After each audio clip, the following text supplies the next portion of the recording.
Law enforcement officers are seen as saviors of citizens. Their prime duty is to save people from being victims of crimes. But what if there are officers who are worse than the criminals they caught? These people should go beyond what you can imagine and commit the unthinkable. Who are these psycho cops? How are they caught? On number 2, we have Christopher Dorner. Christopher Dorner was a well-known police officer in the Los Angeles Police Department. He wanted to be a police officer throughout his childhood, and his dream came true when he joined the police force. He graduated from Southern Utah University with a good score. He had served in the military and had a clean record of his name. But things went downhill after a few years when he joined the police force. How far would you go for revenge? Christopher started receiving bad remarks as he accidentally shot fire and physically harmed a recruit. He also was not on good terms with the authorities. He also made allegations against a field training officer for physically hating a mentally unstable suspect. When the authorities ordered an investigation, everyone turned against Christopher. There were no victims or witnesses. Everyone spoke against the allegation, and this deeply affected Christopher. The investigation report came in, and Christopher was portrayed as a liar who was unfit for serving in the police force. He was fired, and it was more than what he could take. As years passed by, everyone forgot about the incident. Police officers moved on with their lives. But then there was Christopher Dorner, fired from his dream job and lost his credibility. He was stamped as the big liar. The incident replayed in his mind over and over again. He challenged the decision of the LAPD in 2010, but nothing came in his favor. When we look into his personal life, we can see that his ex-girlfriend Ariana Williams spoke ill of him and even went to the extent of warning others about his behavior. This disrupted Christopher's day-to-day activities, and he was not able to lead a reputed life. People started avoiding him and mocking him behind his back. His loved ones isolated him, and he was not included in any of the family gatherings. He started suffering from depression, and he lost his sense of mental well-being. He wanted to have a clean name, and he accused LAPD of their hidden agendas against him. What happened on 3rd February 2013, the entire department was shocked to know that Christopher shot police officers and a girl in Orange County. His first victims were Monica Kwan and Keith Lawrence. He killed them because it was Monica's father who was on the disciplinary committee and heard his statements about Christopher. He brutally shot them by saying that he would kill Monica and her partner Keith as they shouldn't get an opportunity to build a family, as that same opportunity was taken away from him by her father. Authorities became alert of the incident, and they started protecting the families of former policemen who were on bad terms with Christopher Dorner. He had prepared a manifesto where he pledged violence and vengeance against those who destroyed him and his possible life. He started shouting at more police officers, and the authorities offered more than $1 million for whoever found Christopher. Towards the east of Los Angeles, there was a small town named Big Bear Lake. Christopher was found hiding there. When the police came in, they found the owners of the condo tied up. When asked about Christopher, they came to know that he fled in their van. The police tracked him down, but he shot a sheriff and ran away. He found another hiding place, and the police threw a tear gas bomb at him. This act of theirs resulted in huge chaos as the place got fire and Christopher was inside. After a few minutes, they heard a gunshot. Well, Christopher ended him and his body burned in the fire. The medical team arrived immediately and identified his body. Christopher didn't bring harm to anyone who was not related to the police force. He did exactly as he started in the manifesto. He killed police officers and their loved ones for ruining his life. He thought that they were the ones who should suffer, as they were the real liars. They destroyed his life and his family relations. Then, they went on with their life as if nothing happened. The story of Christopher is haunting, as this psycho cop had a great backstory to his name. Many came in support of Christopher as they thought that what he did was right. Facebook groups were formed, and a large number of people came in defending Christopher and his crime. They could relate to the atrocities of police officers and the justice delay due to the messed up police department system. A lot of them faced injustice, and knowing how Christopher took matters into his hands, they adored him for his braveness. The Los Angeles Police Department was shocked to know about the immense support Christopher received. They never expected such a criminal cop to get this amount of praise and support. The police officers became villains in the eyes of the majority. Psychologists said that Christopher Dorner is a product of the police department. They created a monster unknowingly. Many instances led him to lose his mind and commit all these crimes. The fact that he is a murderer never changes. It's just we have a better understanding of why he committed all these crimes. On number 1, we have Justin Volpe. Abner Luima, a Haitian immigrant, was detained by Justin Volpe and other police officers following a dispute that took place in that Brooklyn pub. Abner allegedly assaulted Justin and transported him to the police station, according to Justin. Then, using a wooden rod, he began beating Abner and sodomizing him. He used the same stick to forcefully insert it into Abner's mouth. Abner was transported to a nearby hospital, where he was informed that the police had found him acting homosexually. The medical staff did not take them. Justin's attack on Abner was already the subject of a rumor. This shocking attack triggered many people to start protesting against the unfair treatment of people by police officers. Their protest caught the media's attention, and the whole world came to know about this brutal attack. The NYPD was deeply affected as their integrity and honesty were being questioned. They had no option but to listen to what the public had to say and not protect Justin Volpe. The heinous torture he inflicted upon Abner cannot be forgotten. Meanwhile, Abner was recovering from his injuries. He lost his tooth and his private parts were deeply injured. When the case came to court, Eugene H. Nickerson ruled against Justin Volpe. He was given a 30-year prison term and ordered to make reparations of $277,000. Justin admitted that he attacked and sodomized Abner. He also said that he betrayed himself, the citizens, and his police department with his actions. He sought their forgiveness. His family was in disbelief as they couldn't believe that Volpe could do something brutal and heartless. His family was isolated as none of them wanted to have ties with such a psycho police officer's family. They were prepared to face the consequences of Volpe's action. Justin Volpe was not just a criminal, but he was a mastermind for pursuing his peers and physically attacking an innocent man. He made a web of lies to make sure that he will never be caught. His plans collapsed as he never expected Abner to receive public support. The news of his attack went viral, and this incident alone put light on many such forgotten crimes which happened in the last decade. Justin Volpe was put in jail, and he should serve his sentence there as he would never know when he will be attacked in the future. Many people strongly hate him and they might bring harm to him. The police officers have removed themselves from the friendship of Justin Volpe as they don't want to be associated with the crimes of Volpe. Abner has recovered, and he still hasn't moved on with the traumatic incident. He was shocked to see a police officer behaving inhumanly toward him. He couldn't defend himself as he was brutally beaten up and abused. He lost consciousness during the attack. He had to spend months in the hospital to recover from the severe injuries caused to his body. He received support and love from all around the world, and he even thanked everyone for their kindness. Justin Volpe wanted to remove himself from jail, and he tried to get out by pleading before the court. Judge Frederick Block recently denied Justin's plea for release, which he had made using the COVID defense. Justin is scheduled for release in 2025. Do you think Justin Volpe would hunt down Abner again, or would he be a changed man? Let us know in the comments. That's before. Stay! Hey! Stop the get the car! November 2022, Deputy Michael Noel of the Los Angeles County Sheriff's Office spotted a driver who was allegedly following his patrol vehicle too closely. Deputy Noel pulled and stopped the car and engaged him in an angry exchange, responding arrogantly despite the driver's compliance and courtesy. The driver handed up his license but took some time to locate his registration and evidence of insurance. Meanwhile, another pickup truck operated by Kenneth Espinoza, the driver's father, was parked behind Deputy Noel's car. Mr. Espinoza was only waiting for his son to arrive so they could continue to a repair shop.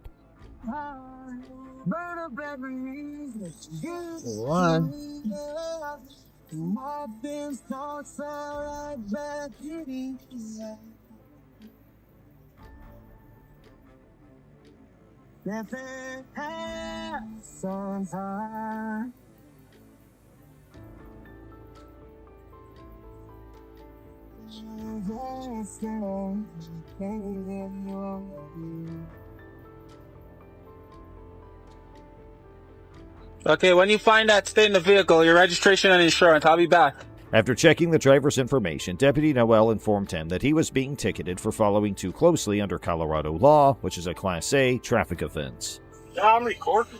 Did you find it? Good. Yeah, I didn't. You didn't find it? No, you didn't have any stickers from me. You don't know my door. So you didn't find your insurance or registration? I ain't got any insurance. I'm sitting right here. Okay. All right. You're getting a citation, so go ahead and close your door. I don't care.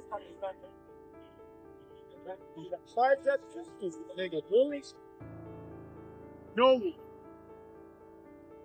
As Deputy Noel returned to his patrol vehicle to give the citation, another officer, Lieutenant Henry Trujillo, arrived and began arguing with Mr. Espinoza. Despite Mr. Espinoza's explanation that he was waiting for his son, both cops asked him to leave. Mr. Espinoza obeyed and began driving away, but Deputy Noel decided to cause trouble by holding onto the vehicle's door handle and demanding him to stop. Surprisingly, Deputy Noel drew out his service revolver and pointed at Mr. Espinoza, demanding that he exit the vehicle. Yeah, do you always stop behind cops when they pull people over? I ain't just stopped right here. Okay, you don't need to be here. I ain't You don't stopped need right to be behind here, him, okay? sir. You need to go. No, I Okay. don't. I'm waiting on my son. All right, He's my fine. ride back to Wilson. Leave. Leave. That's before. you can Stay. Stay. Stay. Hey, stop the car. Get out the car. Get out the car. Get out the car. What are you gonna do? You gonna? SD4, give me the radio. Get out the car. Get out the car. Get out the fuck car. Get out the car. Get out the car. Get out the car. Get out the car. Lieutenant Trujillo also uses taser on Mr. Espinoza while questioning the cops about their behavior. Hey, Now, get out the car. And they don't have to get out of the car. Now. He physically restrained Mr. Espinoza by yanking on his arm, preventing him from opening the door. Don't pull away from me. I'm not. You're gonna get lit up. I'm not. Okay, you're gonna get You're lit up. breaking my arm, man. Hold on, I'm gonna get out. Despite his lack of resistance, Deputy Noel tased Mr. Espinoza many times. Lieutenant Trujillo then handcuffed, manhandled, and tased in the face and threw Mr. Espinoza into a police van where the door crashed into his leg. Get in the fucking Now. damn. I'm fucking. Now, Fucking. Get in the fuck. You know. Listen, ridiculous. at the force, take it apart. God damn, I don't see it. At the What force. the fuck goes?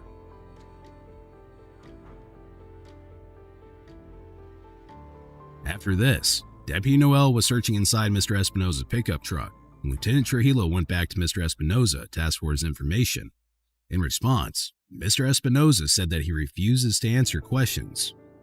This apparently triggered Lieutenant Trujillo and sent him on a power trip as he aggressively pulled Mr. Espinoza out of the patrol vehicle, and all three officers on the scene dragged him on the ice violently.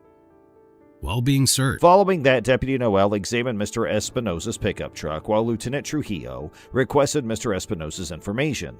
When Mr. Espinoza refused to answer questions, Lieutenant Trujillo roughly took him out of the patrol vehicle, and all three officers dragged him violently onto the ice while searching him. Mr. Espinoza complained about having taser pins placed into his lip, causing visible damage to his mouth. What's your date of birth?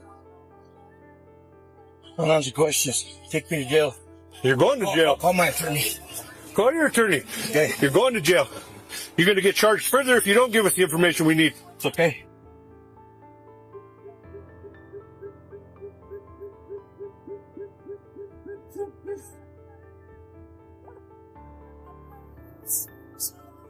Where's your ID? You have your wallet on you? Don't do that, man. I'm going to get you out. I'm going to pat search you. Now get out. I got my wallet. Get out now. Get out of the car now. Get out the car. Okay. God Okay. damn. This is how it's going to work. Okay. You're going to do what you're told to do, and that's it. Stand up. I can't. Up against the car. Spread your feet. Later, the district attorney declared that no charges will be filed against Mr. Espinoza, thereby ending that matter. Mr. Espinoza's counsel claimed that a civil case would be filed, claiming multiple instances of police wrongdoing. Both officers involved are still on duty, and an internal inquiry is underway to establish whether they committed misconduct. The Los Angeles County Sheriff's Department refuses to comment on the case. In the next incident, an officer harassed and followed a driver for no apparent reason. The officer failed to activate his emergency lights or signal a traffic stop. The driver felt suspicious and instructed his passenger to begin recording for his own safety. That way everybody can see. So, I went to the gas station because I had to go get a couple things. I've been using my turn signals. Plus, I've been doing the speed limit. There's 2 cops sitting on the side of the road. This cop has been following me for like 4 or 5 miles now. Everywhere I go, he keeps following me. The vehicle eventually pulled over and questioned the officer about the reason for the traffic stop. So I'm gonna get out and find out what the problem is.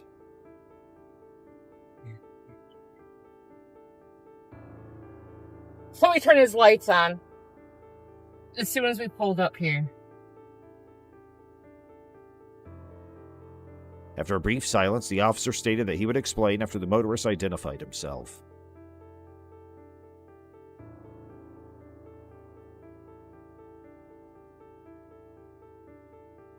So I just took my seatbelt off. The motorist, invoking his constitutional rights, declined to furnish identification in the absence of legal justification for the stop.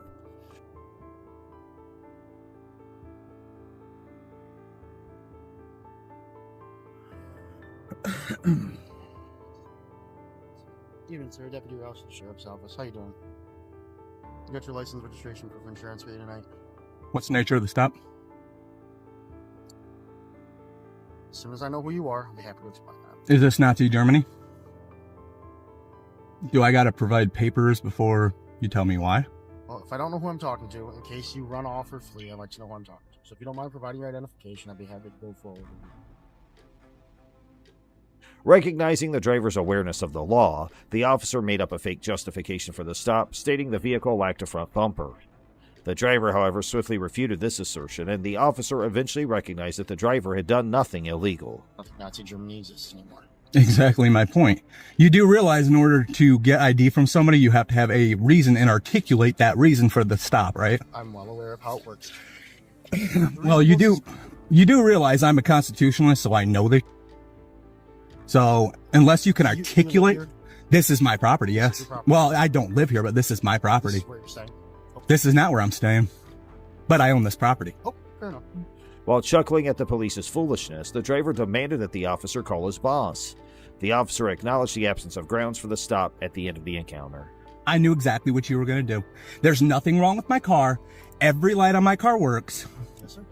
So what's the nature of the stop? Well, the nature of the stop is when you went by, it didn't look like there was a front bumper. And then as I was behind the car trying to run a registration, you took multiple turns and it appeared to be evading me. All I'm doing is checking out what's going on. You better get your goddamn supervisor. When is it illegal to make turns? I didn't say it was illegal to make turns. Dude, we both know where this is going, and you know you have no reason to pull me over. All you need in Michigan is reasonable suspicion to make a traffic stop. Yes, you have to have RAS. But what is your single articulable suspicion? It appeared you were trying to avoid police contact. It looked like you had a bumper on the front of the car when you went by. Dude, I'm not giving ID, because I didn't do nothing wrong. Okay. Is this your car? It's in my dad's name, yes. It's in your dad's name? Yep. Okay, sir. Dude, this is going to make an awesome YouTube video. You just admitted that I committed no crime or no traffic infraction. When the f*** is it illegal to make turns? Well, there is a bumper on my car. well, it's... Now let's move on to the next case. Officers Ashley Ploft and Adam Hobbs of the Toledo Police Department responded to an accident scene on January 1st, 2023. While there, they saw a passing vehicle and suspected the driver nearly collided with a tow truck. The officers pursued the vehicle without using their emergency lights, and it quickly pulled over. The car included 2 females, Kaylin Smart and Melvina Keith, who were returning home from a night out. Officer Hobbs approached the vehicle and wrenched open the passenger door without warning or conversation. This aggressive action violated Miss Smart's Fourth Amendment rights, which protect her from unreasonable searches and seizures. Officer Hobbs responded to Miss Smart's question regarding his aggressive behavior by instructing her to shut up. He ordered her out of the car and pulled her out, pinning her on the ground. Officer Ploft acted similarly belligerently, indicating that she was going to take the people from the automobile. She then opened the driver's side door, ordered Miss Keith to exit the vehicle, and handcuffed her. The cops failed to inform the women of the reason for their incarceration. Despite the fact that neither Miss Smart nor Miss Keith posed any threat, they were both violently assaulted. Why are you opening the door like that? Shut your mouth. Officer Ploft threw Miss Keith to the ground by holding her hair, while Officer Hobbs joined in detaining Miss Smart. Officer Ploft punched Miss Keith at least 5 times. When Miss Smart attempted to converse with Officer Hobbs, he forcibly threw her back on the ground and hauled her to the police vehicle. 6. Turn the car off. Turn the car off. Out. Through an accident scene. Step out. Throughout the encounter, the officers failed to provide a clear justification for the arrest. They accused the women of nearly killing people, despite the fact that dashcam footage indicated no such threat. Officer Hobbs falsely stated that Miss Smart had punched him many times. A passerby inquired about the event, causing the officers to create a story about the women hitting them.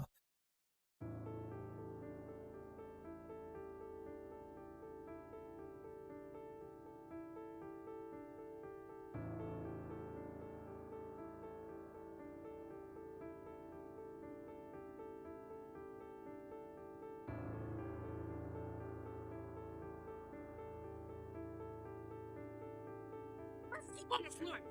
Let go of my hand. On my mother. Guess what? This is my fight. Officer Hobbs even claimed the women had smashed into a tow truck, contradicting his first account of a near miss. Oh, I'm so lit for this. Peter rolls my face up, smash me into the room. Is this nigga okay? Is how is he allowed to be working? This shit is crazy! And you smashed my head against the car! Miss Smart and Miss Keith were escorted to the Lucas County Correction Center, where Officer Hobbs and Officer Ploft were seen laughing and joking before escorting them inside. Damn, you just killed people. Was banging my head against the car? Yeah, it sure the was. Because you have no other... Because you had my hand. I don't know where my handcuff keys are. Hey. Post the most abuse. The women were charged with various offenses, but not with assaulting an officer. Officer Hobbs attempted to explain his use of force by claiming he utilized joint manipulation and strikes to gain control of Miss Smart.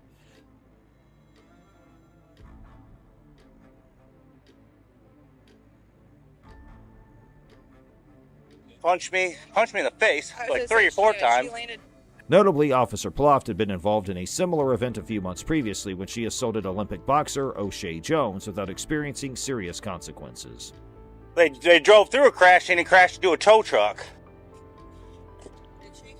It looked like it. I mean, there's a scrape on the side. There's scrapes on both sides, though, so I don't know. Those are keys, not the car. No, the car's not there. Yeah.